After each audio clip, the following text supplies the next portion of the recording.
Hi అండి, welcome to our channel Bhimavaram రుచులు. ఎలా ఉన్నారు ఫ్రెండ్స్? అందరూ బాగున్నారా? మేమైతే చాలా బాగున్నామండి. మీరు కూడా బాగుండాలని మనస్ఫూర్తిగా కోరుకుంటున్నానండి. ఈరోజు మా రెసిపీ అండి ఫ్రై పీస్ చికెన్ బిర్యానీ అండి. ఇది ఎప్పటి నుంచో అడుగుతున్నారు మా ఫాలోవర్స్, కానీ నేను చేయలేకపోయాను. ఈరోజు అయితే ఆ టైం వచ్చింది చేయడానికి. మా ఇంటికి చుట్టాలు వచ్చారండి, దాని మూలంగా ఫ్రై పీస్ బిర్యానీ చేస్తున్నాను ఈరోజు. ఇదిగో చూడండి, దానికి కావాల్సిన ఇంగ్రీడియంట్స్: కేజీ రైస్ అండి, ఇవి బాస్మతి. 1 గంట ముందు కడిగి శుభ్రంగా ఉంచుకున్నాను పక్కన. ఇది కేజీ చికెన్ అండి. ఇవి పెద్ద పెద్ద ముక్కలు కోయించుకుని వచ్చారు.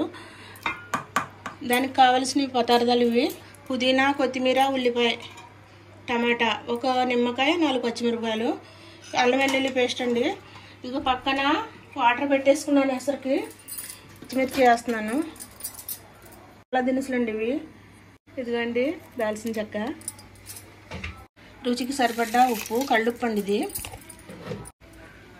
కొత్తిమీర, పుదీనా. ఈ రైస్కి అండి వాటర్లో ఉప్పు సరిపోవాలండి, సరిపోతేనే బిర్యానీ రుచి వస్తుంది. సరిగ్గా వేసుకోవాలి ఉప్పు. అయితే నేను వేసాను, చూసి మళ్ళీ వేసుకుందాం. మూత పెట్టేసుకుందామండి. చికెన్ మ్యారినేట్ చేసుకుందామండి. దీంట్లో నేను పెరుగు అయితే అసలు వేయనండి. ఈరోజు కొంచెం వేస్తున్నాను పెరుగు. ఫ్రై పీస్ బిర్యానీకి పెరుగు అవసరం లేదు. కొన్ని అల్లం వెల్లుల్లి పేస్ట్, ఇది 2 స్పూన్లు వేసాను. కారం 2 స్పూన్లు, సాల్ట్ అండి, పసుపు, యాలకుల పొడి అండి, ఇది 1 స్పూన్ వేస్తున్నాను. ఇది మొత్తం కలుపుకోవాలండి, మ్యారినేట్ చేసుకోవాలి. ముక్కకి ఉప్పు, పసుపు, కారం అన్నీ పట్టేలాగా, మసాలా పట్టేలాగా కలుపుకోవాలి. ఇలా కలిపి 1 అరగంట ఫ్రిడ్జ్లో పెట్టుకోవాలండి. ఫ్రిడ్జ్లో పెట్టుకొని అప్పుడు వండుకుంటే మంచి టేస్ట్ వస్తుంది. ఇది చాలా బాగుంటుందండి ఈ బిర్యానీ. నేను ఇంతవరకు మన వీడియోలో చూపించలేదు. ఇది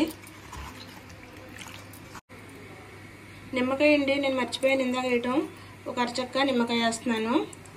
కడాయి పెట్టానండి చికెన్ ఫ్రై కోసం. ఆయిల్ వేసుకున్నాను. ఆయిల్ వేడెక్కింది. ఇప్పుడు ఒక్కొక్క దీంట్లో వేసుకొని ఫ్రై చేసుకోవాలి. చూడండి అసలు వచ్చేసింది. ఇది వాటర్ మరుగుతుంది. బియ్యం వేసేసుకున్నాం దీంట్లో. ముందైతే ఉప్పు చూసుకుందామండి. ఉప్పు సరిగ్గా ఉండాలి. వాటర్ అయితే ఉప్పు పడుతుంది దీంట్లో. ఈ రైస్లో ఏమాత్రం ఉప్పు తగ్గినా కూడా బిర్యానీ అయితే టేస్ట్ రాదు. ఇదిగోండి బియ్యం వేసేస్తున్నాను దీంట్లో. ఆయిల్ వేస్తున్నాను. ఒకసారి కలిపేసుకొని మూత పెట్టేసుకుందామండి పొంగి వచ్చే వరకు. ముక్కలు తిప్పాను, ఫ్రై అవుతున్నాయి. ఇలాగా లైట్గా ఫ్రై అయితే సరిపోతుందండి, ఎక్కువ ఫ్రై అవసరం లేదు. ఇలా లైట్గా ఫ్రై అయితే సరిపోతుంది. మళ్ళీ కుక్ చేస్తాను, ఇది చూపిస్తానండి ప్రాసెస్ ఏంటో. ఇదిగోండి ఫ్రై అయిపోయి తీసేస్తున్నాను ఇప్పుడు. ఇదిగోండి అదే కడాయి అండి, ఇది అదే నూనె. దాంట్లో ఉల్లిపాయలు వేసుకుంటున్నాను. వేస్తున్నానండి దీంట్లో. వేసుకున్నాను. అల్లం వెల్లుల్లి పేస్ట్ వేస్తున్నానండి ఇప్పుడు దీంట్లో. ఇది కొంచెం పచ్చి వాసన పోయే వరకు ఫ్రై చేసుకోవాలి. దీంట్లో ఇప్పుడు పచ్చిమిరపకాయలు కూడా వేసేస్తాను.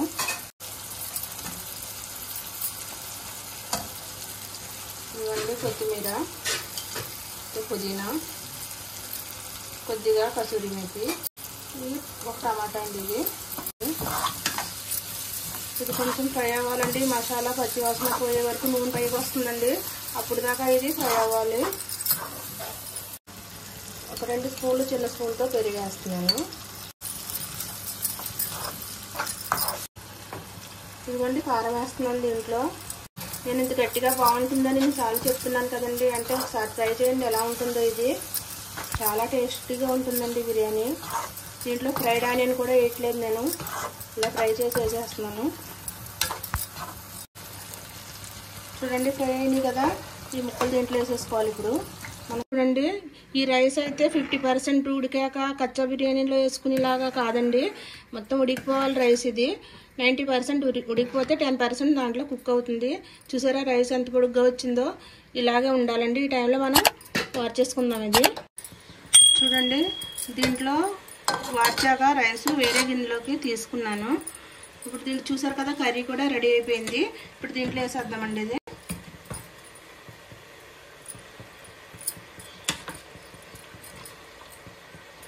ఇది గ్రేవీ అంతా దీంట్లో వేసేసుకోవాలి. నేను ఇంత గట్టిగా చెప్తున్నానండి, ఈ బిర్యానీ చాలా బాగుంటుందని ఎన్నిసార్లు చెప్తున్నాను. దీనికోసమైనా ఒక్కసారి ట్రై చేయండి. ఇది మనం వార్చిన గింజ అండి. ఇది ఈ వాటర్ కొంచెం దీంట్లో పోసుకోవాలి. ఏమన్నా కొంచెం పలుకుంటే ఇది వాటర్తో విడిపోతుంది. యాలకుల పొడి, మిరియాల పొడి కలిపిన పౌడర్ అండి ఇది వేస్తున్నాను. కొంచెం గరం మసాలా కూడా వేసుకుందాం. కొద్దిగా నెయ్యి అండి.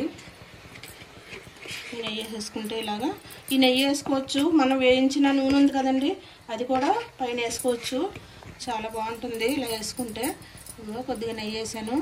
నేనైతే కలర్ వేయట్లేదండి దీంట్లో. ఇదిగోండి బిర్యానీ అయితే దమ్ అయిపోయింది. ఇది ఇలా నాకు దమ్ రావటానికి 20 నిమిషాలు పట్టిందండి. ఒక 10 నిమిషాలు హై ఫ్లేమ్ మీద పెట్టి 10 నిమిషాలు సిమ్లో పెట్టుకున్నాను. ఇది అయితే కమ్మగా రుచికరమైన చికెన్ ఫ్రైడ్ బిర్యానీ రెడీ అయిపోయింది. చూడండి ఎలా ఉందో, చాలా బాగుంది కదా, ఎంత బాగుందో చూడండి. రైస్ అయితే ముక్క కూడా ముక్క బలంగా వస్తుందండి, ముక్క అయితే ఎడదు. చికెన్ ఫ్రైడ్ బిర్యానీ రెడీ అయిపోయిందండి. చూసారు కదా ఎంత బాగుందో. దానికి తోడు పెరుగు చట్నీ అండి, చిక్కటి పెరుగు చట్నీ, నిమ్మకాయ, ఉల్లిపాయ, దానికి తోడు సాలడ్. ఇది అందరూ ఒకసారి ట్రై చేయండి, ఎలా ఉందో కామెంట్ చేయండి. తర్వాత ఈ రెసిపీ అయితే చాలా బాగుంటుందండి. ఈ రెసిపీ కనుక మీకు నచ్చినట్టయితే లైక్ చేయండి, షేర్ చేయండి, సబ్స్క్రైబ్ చేయండి, పక్కన బెల్ ఐకాన్ క్లిక్ చేయండి. నేను చేసే ప్రతి రెసిపీ మీ వరకు వస్తుంది. ఇంకా మరిన్ని మంచి రెసిపీలతోనండి మళ్ళీ కలుద్దామండి. బాయ్.